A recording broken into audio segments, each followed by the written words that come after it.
죽어서도 억울한 사람, 이런 제목으로 은혜를 나누려고 합니다. 제가 청년 때에 그 만원 전철에서 한 가지 실험을 했어요. 그것은 사람이 빽빽하게 있는 그 전철, 거기서 그대로 내 몸은 바뀌는 거예요. 우선 손잡이 잡고 균형을 잡고 그러지 않고 이리 밀리면 이리 밀린 대로, 저리 밀리면 저리 밀린 대로. 그럼 편하더라고요. 다른 사람이 어떤든지 말든지 나만 좋으면 됐지, 뭐 이런 식으로 한번 그렇게 해봤어요. 이게 오늘 성경에 나오는 육체의 일이에요. 육체의 일이라는 것은 하나님은 어지러움의 하나님이 아니라 화평의 하나님이라 이렇게 얘기하잖아요.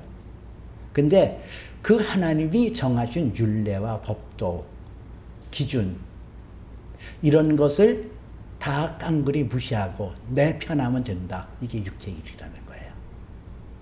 전철에서 나 하나 그러기에 망정이지, 만약에 거기 타고 있는 전체 사람들이 저처럼 그랬다고 한다면 혼돈이 일어나고 혼란이 일어날 거예요. 이 육체의 일이라는 게 그런 거거든요. 하나님의 뜻을 무시하고 내 생각, 내 편한 대로 행동하는 것이 만약에 모든 사람들이 그렇게 행한다고 한다면 그것이 혼잡스럽고 혼돈스럽고 어지럽게 되는 거거든요. 이 육체의 일에 대하여 오늘 성경은 육체의 일은 분명하니 이렇게 얘기해요. 이 분명하다, 이것의 원어적인 뜻은 명백히 밝히 드러난다, 이 뜻이 있어요. 이거는 변명할 여지도 없고 숨길 수도 없고 그대로 적나라하게 그대로 드러난다, 그 뜻이 담겨 있는 것이 분명하니라는 뜻에 담겨 있거든요. 육체의 일에 대해서 핸드릭스라는 그런 성경 주석학자는 4가지로 구분하고 있더라고요. 본문의 말씀을 통해서. 그 4가지가, 첫째는 성적인 문제인 음행과 더러움과 허색, 이것을 한 단락으로 얘기하고, 또 하나는 우상 숭배와 주술, 이렇게 2단락으로 말하고, 3단락은 우상 숭배와 분쟁과 시기와 분냄과 당짓는 것과 분열함과 이단과 투기, 이것을 3번째 단락으로 얘기했어요. 그리고 4번째 술 취함과 방탕, 이렇게 해서 4단락으로 구분해 놨더라고요. 저도 거기에 동의합니다. 그래서 오늘 성경에 나와 있는 말씀을 이렇게 4단락으로 말씀을 드리면서 은혜를 나누려고 하는데요. 첫 번째는 그 성적인 타락, 성적인 문제에 있어서 잘못된 길을 가는 것을 음행이라 이렇게 얘기를 하고 있거든요. 음행과 더러움과 호색이라 이렇게 얘기를 해요. 육체의 일을 얘기하면서 그 육체의 일의 가장 프라이머리 포스트는 음행이다, 이렇게 얘기를 하거든요. 음행이라는 단어는 헬라어로 프로메니아라는 단어를 썼어요. 오늘날 포르노가 여기서 나온 단어거든요. 음행. 우리가 이 성적인 타락, 성적인 왜곡, 이것을 음행이라고 얘기하는데, 사실 하나님께서 사람을 창조하시고 성의 교류를 주신 것은 복이에요. 창세기 2장에서도 아담과 그의 아내 2사람이 벌거웠으나 부끄러워하지 아니하더라, 그런 말씀이 창세기 2장에 나와 있거든요. 이것은 그 부끄러워하지 않다, 남자 여자가 다 벌거웠으나 전혀 부끄러워하지 아니하더라는 것은 성적인 교류가 아주 자유로웠다는 얘기고, 그것이 수치스러운 거고 숨길 수가 없는 아름다운 것이라는 거예요. 드러내는 거예요. 이 성이라는 것은, 부부지간의 성이라는 것은 아름다운 것이거든요. 그게 천한 게 아니라는 얘기예요. 그리고 이 창세기 2장 23절에서는 아담이 이르되 이는 내 뼈 중에 뼈요 살 중에 살이라, 이렇게 그 아내를 맞이하잖아요. 하나됨의 아주 완숙한 표현이고, 하나됨의 그 놀라운 표현이 여기 담겨 있거든요.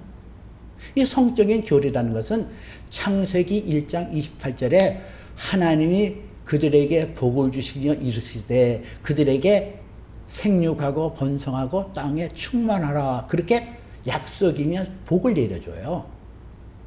생육하고 번성하며 땅에 충만하라. 이 성적인 교리라는 것은 남자 여자가 성적인 어떤 교리를 갖고 접촉을 한다는 것은 생육하고 번성하고 땅에 충만하는 하나님의 약속과 복을 실현화시키는 통로가 되어준다는 말이에요. 그러면은 이 성적이라는 것은 처음에 하나님께서 만들어 놓으실 때는 이거는 아름다운 거예요. 복된 거고. 그리고 신약에서 에베소서 5장 31절부터 32절에 보니까 그러므로 사람이 그 부모를 떠나 그 아내와 합하여 둘이 한 육체가 될지니 이 비밀이 크도다. 내가 그리스도와 교회에 대하여 말함이니라 그랬거든요. 여기서도 사람이 부모를 떠나 그 아내와 둘이 합하여 한 육체가 될지니 이렇게 나오잖아요. 이게 성적인 교리란 말이에요. 근데 그 성적인 교리가 놀랍게도 아주 신비롭고 신성한 그리스도와 교회에 대하여 예표적으로 얘기하고 있거든요. 그런 것이 성이란 얘기죠. 근데 이 성이 왜곡되기 시작했단 말이에요. 이게 변질되기 시작했단 얘기예요. 창세기 3장 7절에 보니까 이에 그들의 눈이 밝아 자기들이 벗은 줄을 알고 무화과 잎을 엮고 치마로 삼은지라 이런 말씀이 나와요. 이 창세기 3장은 하나님이 그만 선악을 알게 하는 나무의 실과를 먹고 타락한 이유거든요. 그 타락이 그 죄가 어떻게 들어왔냐. 눈이 밝아 죄가 들어와서 자기의 부끄러움을 알았다는 얘기예요. 벗은 것을 알고 그래서 무화과 나무 잎에 무화과 잎을 엮고 치마로 삼은지라 가렸다는 거예요. 그 가렸다. 치마로 가렸다. 부끄러움을 느꼈다는 얘기죠. 수치를 느꼈다는 거예요. 하나님께서 그 성이라는 것을 아름답게 하고 복되게 하고 하나님의 약속의 말씀을 성취하는 그런 도구로 지었는데 죄가 들어옴으로 그것이 왜곡되고 그것이 변질되어졌다는 거예요. 바로 그것을 틈타고 죄를 짓는 자마다 마귀에 속하였느니라는 것처럼 마귀가 들어와서 그 성을 타락하게 한 것이 음행이거든요. 그 타락했다. 어떻게 타락했나? 사람은 호기심이 강해요. 가리면 가릴수록 저기에 뭐가 있을까? 저기에 뭐가 있지? 이러고 그거를 추구한다니까요. 그 성이라는 것을 가리기 시작했단 말이에요. 부끄럽게 여기고. 그러니까 어떤 다른 세계에 무엇이 있나 생각해서 남의 아내를 탐하고 다른 여자에게 호기심을 갖고 다른 여자에게 대해서 다른 남자에 대해서 내게 주어진 하나님이 짝 지어진 것을 사람이 임의대로 나누지 못하느니라 그랬거든요. 그럼 내게 하나님께서 짝 지어진 사람이 세상이란 말이에요. 최고고. 근데 내 아내에게 불만족스럽고 내 남편에게 불만족스러워서 다른 곳에 뭐가 숨겨져 있지 않을까. 다른 곳에 뭐가 있지 않을까. 그래서 탐욕을 내시고 마음의 욕심을 갖는 게 이게 마귀가 가져주는 탐심의 죄고 간음이고 이것이 음행이거든요. 마귀는 그 음행을 통하여 사람의 죄를 짓게 하고 육체의 일을 명확하게 드러날 수 있도록 그렇게 한단 말이에요. 왜? 고린도전서 6장 18절 말씀 보니까 음행을 피하라. 사람이 짓는 죄는 몸 밖에 있거니와 음행하는 자는 몸 안에 자기 죄를 범하느니라 이렇게 나와요. 사람이 범하는 죄마다 몸 밖에 있대요. 그러나 이 음행을 하는 자는 자기 몸의 죄를 범하느니라 그랬거든요. 이게 무슨 말이냐 하면은 음행은 속성화되는 거예요. 한 번 음란이 들어와서 음행을 저지르면 한 번으로 끝난 게 아니라니까요. 그러니까 바람둥이들은 한 번 바람둥이 없어요. 한 번 어쩌다가 외도하고 한 번 어쩌다가 바람 피우고 그것으로 끝나는 게 아니라 음행은 자기 몸에 죄를 범하는 거기 때문에 속성화되어서 한 번으로 끝이지 않고 계속적으로 연달아 죄를 범할 수밖에 없는 것이거든요. 미국 캘리포니아에 있는 세들맥 교회가 있어요. 거기에 릭 워렌이라는 유명한 목사님이 있죠. 근데 그 목사님의 사모님 케이 워렌이라는 분이 지은 책이 있더라고요. 근데 그 책에 보니까 그분이 그 청소년기에 포르노에 빠진 적이 있었대요. 포르노 중독이 된 거예요. 나이가 들어서 목사님의 사모님이 되고 미국과 세계를 영향력 있게 그렇게 행하는 교회의 사모가 되었어도 그 포르노 중독에서 벗어나지 못하고 그것 때문에 이혼의 위기까지 도달했던 그런 것을 고백하고 있는 책이에요. 이렇게 무서워요. 음행이라는 것은 내 안에서 한 번으로 끝나는 것이 아니라 속성이 되어서 그 음행이 연속적으로 되어지고 그 음행이 우상숭배로 바뀌어진다는 거예요. 오늘 성경은 우상숭배와 주술이라 이렇게 얘기를 하잖아요. 우상숭배와 주술 이렇게 나와요. 두 번째 단락에서. 그 우상숭배라는 것은 자기가 만들어놓은 신, 그 신을 경배하고 이 주술이라는 것은 어떤 그 알라딘 램프의 지니를 불러내오는 어떤 마법같이 자기가 주술을 이으면 당연히 이것은 들어줘야 된다. 이렇게 생각하는 거. 이게 우상숭배와 주술이라는 거예요. 예수 믿노라 하면서도 우상숭배와 주술에 빠지는 경우가 있거든요. 하나님을 자식대로 생각하는 거예요. 자기가 원하는 것을 이루어지고 자기가 이루는 것을 성취해 주는 분이 하나님이어야 된다라고 규정하는 것. 그게 우상숭배 주술이라는 거예요. 음행을 저지르고 음행에 의해서 하나님을 배반했어요. 그리고 사람과 사람의 신의를 벗어버렸어요. 둘이 합하여 한 몸을 이룰 줄이라 그랬거든요. 남편은 자기 몸을 자기가 주관하지 못하고 아내는 아내 역시 자기를 주관하지 못하고. 근데 음행이라는 것은 그런 그 신의를 저버린 거잖아요. 이 신의를 저버리게 되면 우상숭배가 나와요. 뒤따라서. 그리고 주술.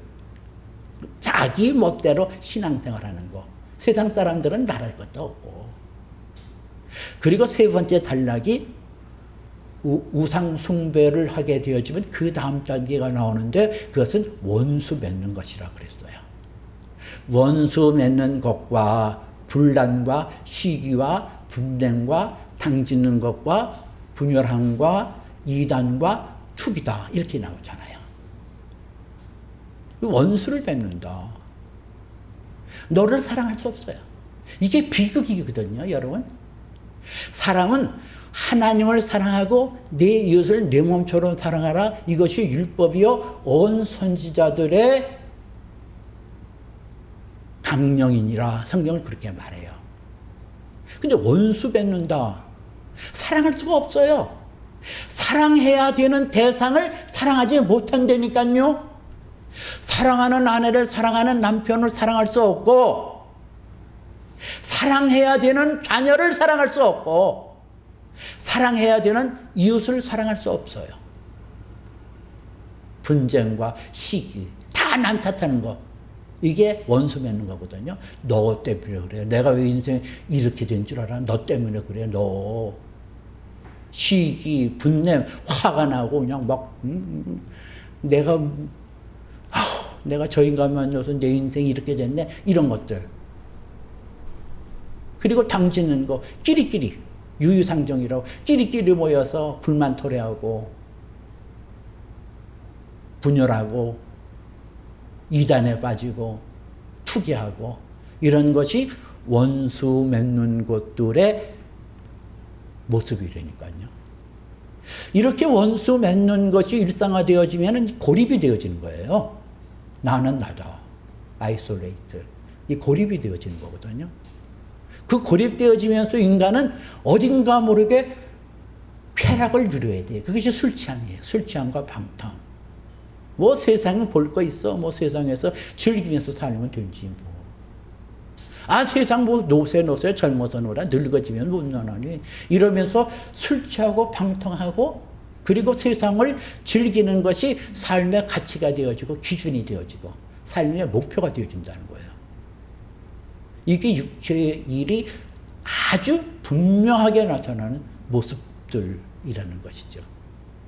그 육체의 일이라는 것이 이것이 오늘 성경 5장 21절에 보면 내가 전에 경계하노니 이런 일을 하는 자들마다 하나님의 나라를 유업으로 받지 못하느니라 그랬거든요. 이 육체의 일에 참여하고 그 육체의 일에 빠진 사람들마다 하나님 나라를 유업으로 받지 못한대요. 성경은 극단적인 책입니다. 하나님 나라와 지옥으로 딱 대분해요. 하나님 나라를 유업으로 받지 못하면 가는 것이 지옥뿐이 없어요. 저주냐 축복으로 갈라져요. 저주의 길을 가냐 복의 길로 가냐 이렇게 나오지 뭐 죽음의 길이냐 영생의 길이 중간 노선이 없다니까요. 회색이 없어요. 오늘 여기 성경에 보니까 이 육체의 일은 분명하니 이것은 히브리서 9장 27절에 보니까 사람이 한 번 죽는 것은 정한이치요 그 위에 심판이 있으리라 그러잖아요. 우리가 이 세상에 행한 모든 죄악들 모든 악한 것들은 심판대 앞에서 다 드러나게끔 돼 있어요. 근데 이 육체의 일은 분명하니 이것은 심판대 앞에 가기 전에 우리가 보고 우리가 만질 수 있는 거거든요. 이렇게 분명하게 드러나는 거예요. 그 육체의 일을 하는 사람들은 하나님 나라를 유업으로 받을 수가 없어요. 그러니까 지옥에 갈 수밖에 없다는 얘기예요. 미국의 목사였던 롬벨이라는 목사가 지은 사랑이 이긴다는 책이 있어요. 그 책에 보면 하나님이 사랑이신데 그 하나님이 자기가 택하신 선택한 사람들만 천국에 드리고 나머지는 다 지옥불에 떨어지게 한다. 이거는 하나님의 속성과 상치되어진다. 있을 수가 없다. 하나님은 사랑인데 아무리 죄악이 있고 이 세상에 잘못한다 할지라도 하나님의 사랑으로 그것을 덮으시고 결국은 구원받게 한다. 롬벨 목사가 그렇게 얘기를 했어요. 근데 이거는 아니거든요. 이거 아니에요. 왜냐하면 창세기 6장 3절에 보니까 하나님이 이르시되 나의 신이 영원히 사람과 함께 하지 아니하리니 이는 그들이 육체가 됨이니라. 그러나 그들의 날이 120년이 되리라 하시니라 그랬어요. 하나님께서 지금 말씀하시기를 너희가 육체가 되었다. 육체의 일로 일관되고 육체의 일로 빠졌던 사람들은 하나님의 신이 그와 함께 있을 수가 없다는 거예요.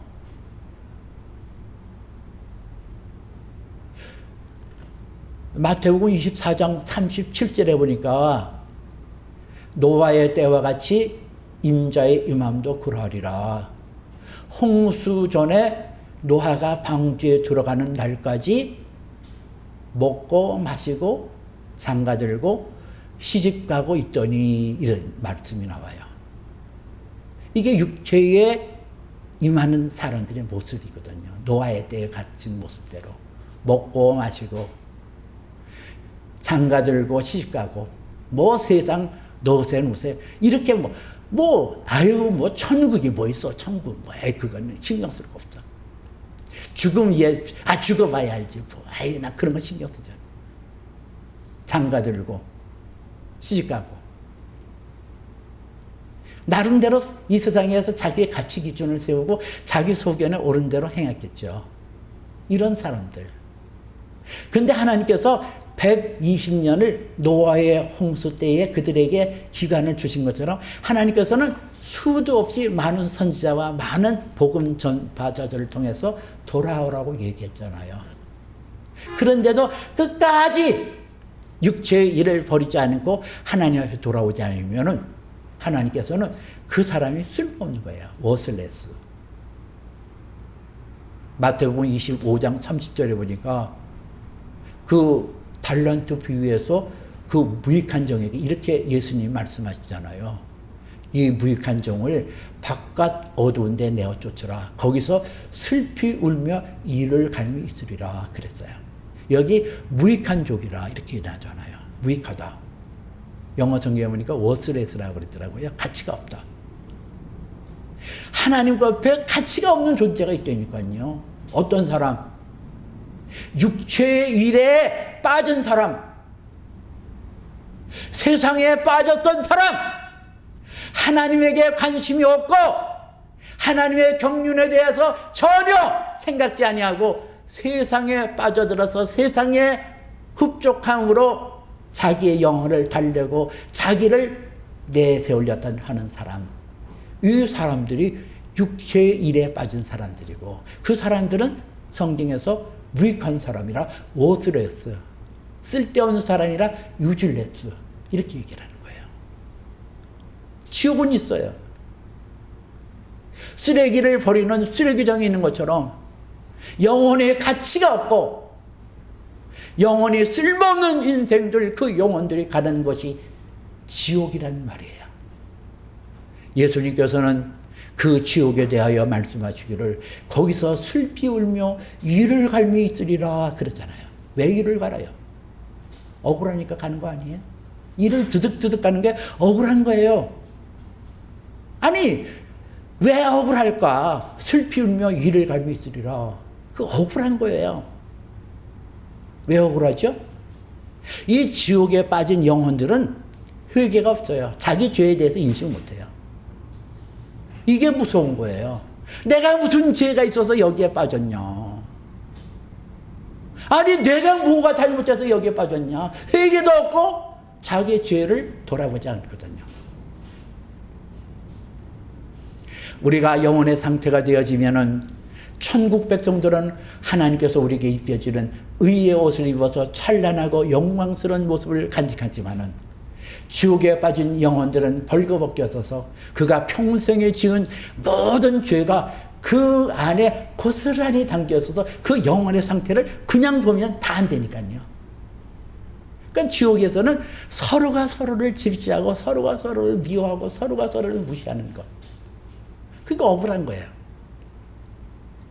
그리고 지옥에 있는 영혼들은 마귀의 속성을 그대로 답습해서 마귀의 것이 나타나거든요. 그 마귀의 것이 나타나는 게 뭐냐면은 이사야서 14장 13절에 보니까 하나님의 뭇별 위에 내 자리를 높이리라.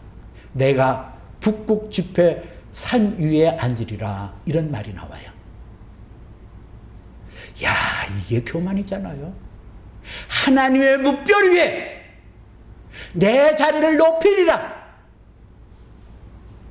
마귀 속성이 이런 거예요. 그 교만이 하늘을 찔러요. 내가 하나님이 창조한 모든 뭇별 위에 내가 내 자리를 높이리라. 내가 그런 자야 이거예요. 그리고 북극 지폐 위에 산 위에 앉으리라. 이것은 이 지폐라는 것은 콩그리게이션 영어로 이것은 예배자의 모습이에요. 예배자의 회집이에요. 경배하는 집회가 있는 그 자리에 내가 거기에 내가 앉으리라. 경배 자리에 앉는다는 거예요. 이게 마귀의 속성이에요. 교만이지만 이거는 꺾지도 못해요.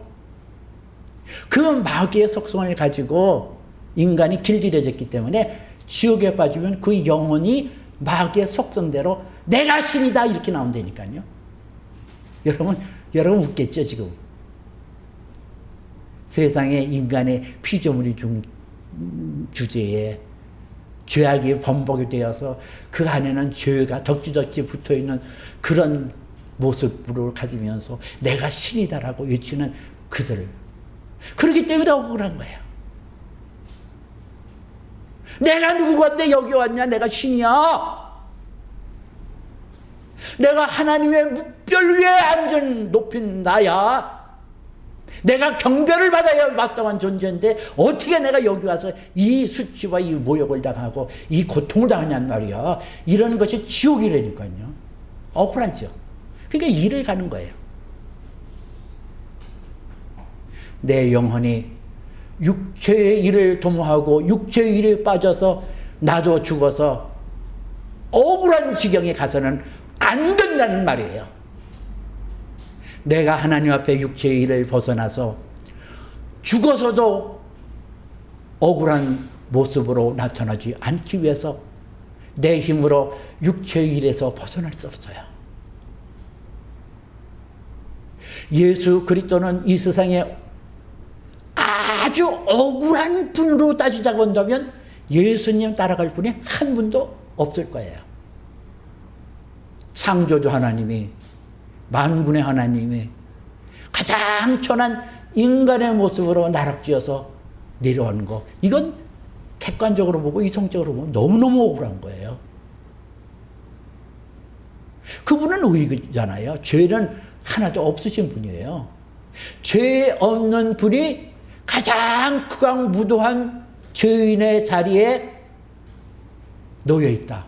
이것처럼 억울한 게 어디 있어요? 여러분들도 조금만 뭐 억울하다 하면은 내가 무슨 모함을 받고 누가 나에게 뭐 하면은 막 억울하다고 막 길길이 놔뛰는데, 예수님은 죄 없는 분이 가장 극악무도한 죄인의 자리에 앉았으니 얼마나 억울하냐고요. 게다가 십자가 위에서 벌거벗겨 백주대낮에 온 사람들이 지켜보는 데서 옆구리에 창을 받으시고 머리에 가시면류관 쓰고 양손과 양발에 대못에 찔리는 처절한 모습, 여러분 객관적으로 보면 예수님처럼 억울한 분이 어디 있겠어요. 그런데 왜 예수 그리스도께서 십자가에서 그 억울한 그 자리에 자처하셨을까? 내 영혼이 죽어서도 억울한 일을 당하지 않게 하기 위하여 예수님께서 당신의 몸을 찢으시고 당신의 몸을 내어줘서 나에게 은혜를 주신 거예요. 그러므로 우리는 이 땅에 살 때 육체의 일에 내가 빠지지 않도록 날마다 깨어 근신하여 기도하면서, 행렬에도 내가 음행의 죄를 졌거나 더러움에 빠지거나 호색에 빠질 때는 억울하게 여겨야 돼요. 내가 이 죄를 물리치지 못하고 이 죄에 내가 빠졌노라 억울하게 여기고 십자가에 못 박히신 예수 앞에 나와 회개해야 된다니까요. 우상숭배에 빠지고 주술에 빠졌더라고 하면은 그것을 억울하게 여겨 육신으로 억울한 일을 당하신 예수 앞에 나와 회개하며 기도해야 된다니까요. 원수 맺는 것으로 누구를 사랑하지 못하고 미워하고 있다고 한다면 억울한 일을 당하신 예수 앞에 나와 그것을 가슴을 치며 내가 하나님의 뜻에 순종하지 못하는 나의 악한 죄를 억울하게 여기고 회개해야 된다니까요. 술 취하고 방탕했다고 한다면 내가 어찌하여 육체의 일을 도모하고 이렇게 하나님 앞에 죄를 범했는가 억울해하며 가슴치며 억울한 일을 당하신 예수 앞에 회개하고 돌이켜야 된다니까요. 여러분, 죽어서도 억울한 사람이 있어요. 한 부분으로 끝나는 것도 아니고 일시적으로 끝나는 것이 아니라 영원토록 억울하여 슬피 울며 일간이 있으리라. 그런 사람들 있어요. 오늘 이 사람들의 이야기에서 내가 돌이키며 하나님 앞에서 죽어서도 억울한 일을 당하지 않도록 믿음으로 회개하며 승리하시기를 주님의 이름으로 축복해 드립니다. 기도합니다.